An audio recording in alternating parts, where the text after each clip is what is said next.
University of Georgia quarterback Carson Beck is an offensive coordinator's dream QB. He makes great decisions. He runs the Bulldog offense to perfection, and he understands job one for the quarterback, and that's win. This is my take.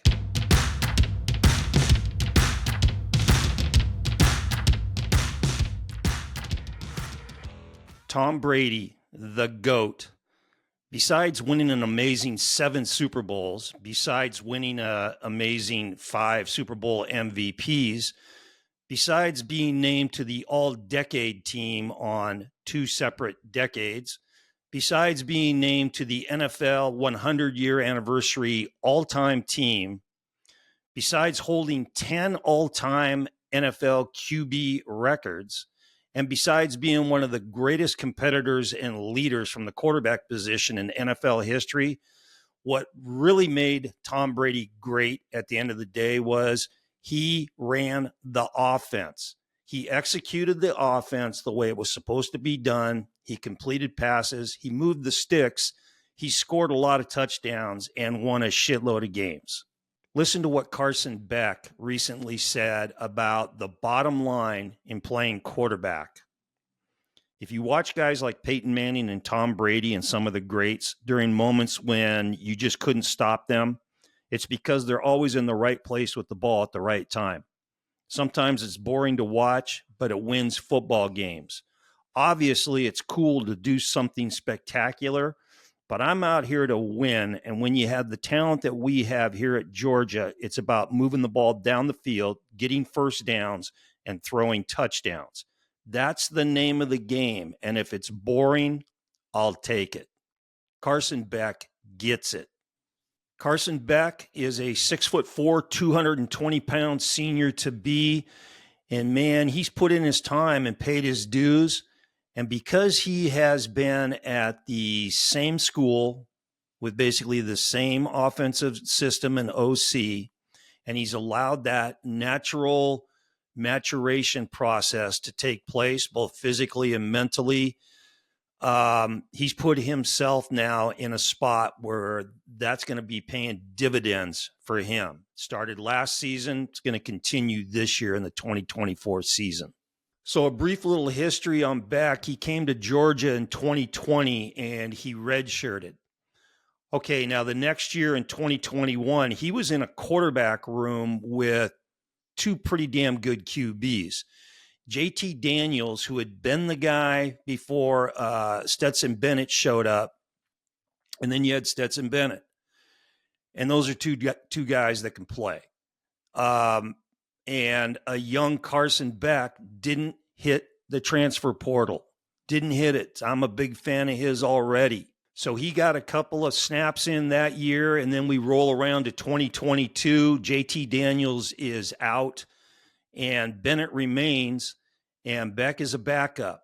And if you look at the statistics from Carson Beck in 2022, his second year of getting actual game reps versus his stats in 2021 as really a first-time college quarterback, this one stat right here tells you the whole story. In 2021, he completed 43% of his passes. The next year, he completed 74%. Well, what's the big swing in the completion percentage? Upstairs, smarts, experience, understanding the passing game better, having better poise in the pocket, knowing when to get rid of the ball, who to throw the ball to, how to complete balls. And that comes through repetition and practice and obviously reps in the game. The more you do it, the better you get. The more time that you put in, just like anything else, you know, when you're a year older, you're a year better. And he definitely was that. So first 3 years in Athens, Carson Beck put in his time, got coached up, competed in practice every day, went through spring balls, competed there.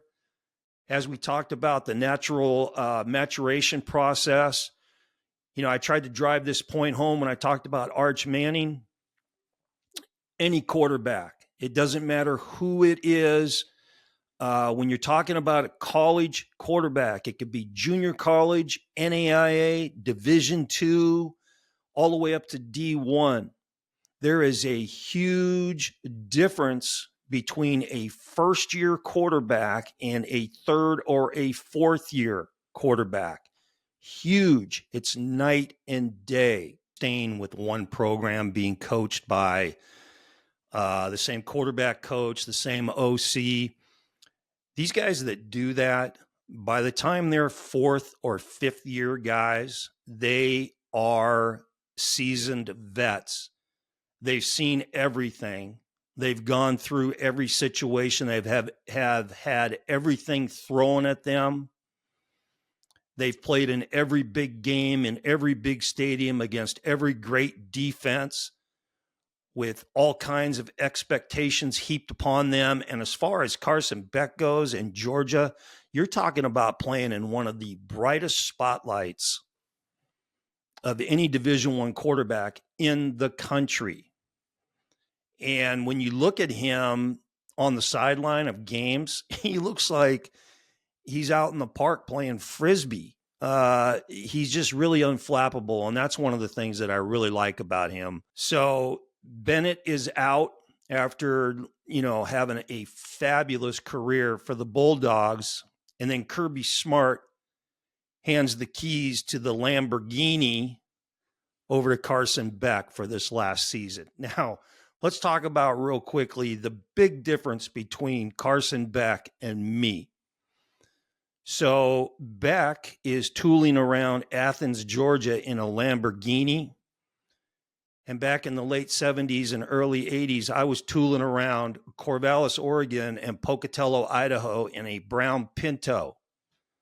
And the driver's seat was propped up with a 2x4. In other words, I wasn't laying horizontally in my car when I went to drive it because my seat was propped up with a damn 2x4.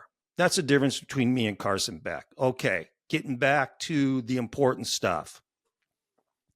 So this last season, he takes over as the starter, and all he did was throw for just about 4,000 yards, 24 touchdowns, and lead the Bulldogs to a 13-1 record. Okay, their only loss was to Alabama, and they had a fabulous season. I mean, they were right there, right on the cusp of being one of the Final Four teams selected for the national semifinal playoffs. So big things are in store for the Bulldog fans and Carson Beck for this upcoming season. And we'll get into that right now when we discuss the things that I love about Carson Beck. Okay, number one, he's smooth. He's really smooth when he plays. He plays the quarterback position effortlessly. It's like, he's out there just throwing the ball around to his buddies in the park. There is no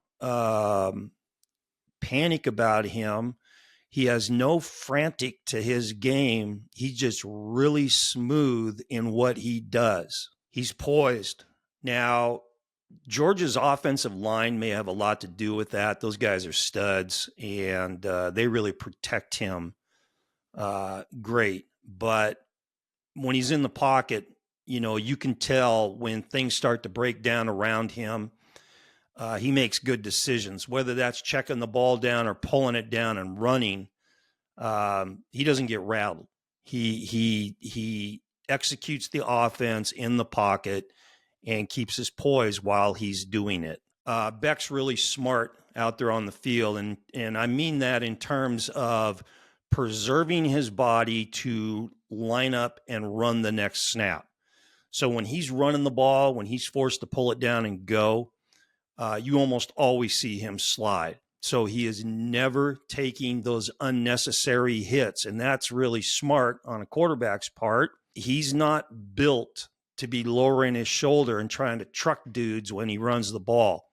So he does a great job of getting down, sliding, protecting himself while he's sliding, and then he just pops up and he's ready to run the next play. Okay, Beck's really accurate when he throws the ball. You know, one of the hardest throws for a quarterback are back shoulder verticals, and he throws dimes on those. And the thing that's really impressive about his back shoulder verts is he throws them further downfield than what you normally see quarterbacks do on those throws. And the further the ball has to be thrown downfield on back shoulder verticals, the more accurate you need to be. And you also need to have some pretty good juice on your throws. And that also comes into anticipation and timing on when he releases it. But with back shoulder verticals, you've got a cornerback that's basically running in the pocket, the hip pocket of that receiver. And if you miss to the inside, that ball's knocked down or worse. So you've got to put it in a small window on that outside shoulder to the sideline. And he does that great. He throws great back shoulder verts. He's also a tremendous deep cross thrower, crossers that we're talking about, not the shallow cross, but the crossers where you're running behind inside linebackers. You know, you're working that 18 to 20 yard area.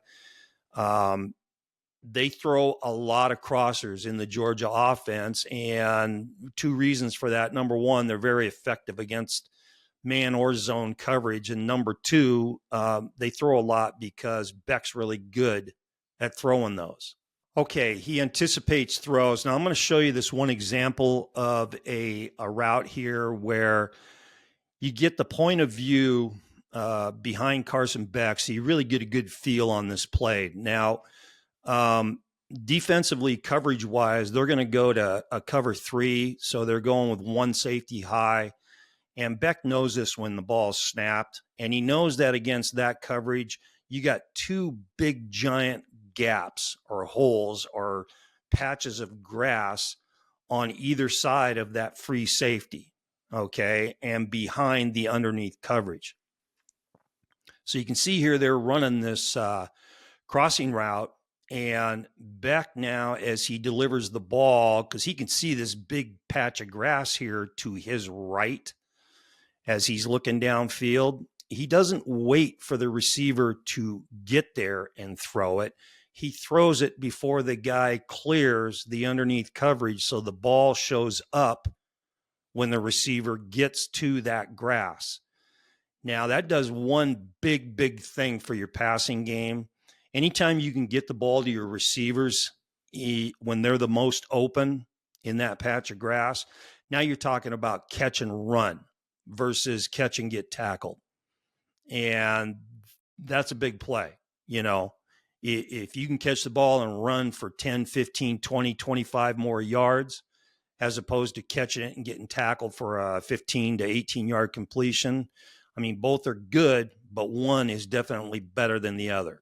Okay, what I really like about him, he runs the offense and he understands that when you do that from the quarterback position, your offense hums more efficiently. And this example I'm going to show you here is an example of that, where if the coverage gets depth, okay, and takes away your intermediate throws, you just check the ball down to your back or to the short route and let him catch and run. Either way, what you're doing is you're assuring yourself that you're going to make positive yardage. You're assuring yourself you're going to make positive yardage, because when quarterbacks pull the ball down and run, or you get some quarterbacks that when their first read isn't there, they pull it down and then they're going to try to make something happen, or a lot of people say they create. If you're able to create and make a play, that's awesome, but that doesn't always happen that way. You get tackled for a loss. You run into a sack. You also get the shit beat out of you because now you're running the ball and giving the defense chance to take shots at you. So by checking the ball down, to make a long story short, and you can go back and look at any NFL game and check out how many defensive guys are around check down routes at the end of plays. They're always open, always. It's just a defensive mentality. It's the way that coverages work and are taught. Take away the downfield throws, make them throw it in front of you, and we'll come up and tackle. Well, a good offensive coordinator and a smart quarterback, they're going to say, thank you, thank you, thank you. We're going to take that all the way down the field. Okay, because when you throw a check down, if he catches the ball and falls down, it's 5 yards. If he catches the ball and gets tackled where he caught it, it's 5 or 6 yards. But what usually happens is he catches the ball and runs for 5, 6 yards before he even comes into contact with a defensive guy. And you're getting the ball in the hands of a dude that is an athlete now out there in space where he can make people miss, pick up positive yardage. And as Beck said, it's all about completing balls, moving the sticks, scoring touchdowns. Let's look at this clip here where we have a vertical read for Beck where the slot receiver is running a seam or a second level route and the running back is running to what amounts to a check down. And because he gets depth right away, he just says, thanks a lot, I'll take it, and he dumps it down and they move the sticks. Now, what you're looking at here on film and what Beck does, 60% of the Division I quarterbacks, this is my guess, 60% of the D1 quarterbacks in this same scenario are either forcing that throw in to the slot receiver or they're holding the ball to wait for him to finally clear that underneath coverage, or they're pulling it down and they're taking off. What Beck does is he lets a great athlete do the heavy lifting. He saves wear and tear on himself. He moves the sticks guaranteed, and he gets a big attaboy from offensive coordinator Mike Bobo. Now, let's talk about Bobo real quick, because Carson Beck runs a really unique form of the air raid for Georgia. Now, he will take the shotgun snap, and he will drop back and execute the passing game, but Bobo has him a lot of times showing run action with the running back. It's not an RPO. There's no run pass option. It is solely designed to freeze those inside linebackers or get them to step up so that they can run the crossers or the benders or the seams in behind them. You don't see a lot of air raid teams doing this as often as Bobo does with Georgia's quarterbacks. And so it's just a unique way to do it. And Beck really executes this well. And as we said before, he's nails throwing crossing routes and benders and seams. He's really accurate. Okay, so Carson Beck is gearing up to have a great 2024 season. He's going to be fun to watch. I'm going to enjoy watching him. I'm a fan of his, and big things are in store for Georgia and the Bulldogs. So if you enjoyed today's show, please hit that like button. That helps me out a bunch. And if you enjoy listening to my take on playing the single hardest position to play in all sports, the quarterback position, please subscribe to the channel QB Unfiltered. I'm going to keep the content pumping out. Be on the lookout for future shows coming up. One of them in the works is college and professional sports, who's in charge. I've got another one on the alpha QB and big time shit talker, Phillip Rivers. And I've got a third one coming up on habits of QBs, idiosyncrasies, little things that different quarterbacks did consistently before the snap of the ball. And spoiler alert, Drew Brees is definitely going to be discussed in that show. Okay, this is QB Unfiltered. And remember, always throw the ball short to guys who can score. See ya.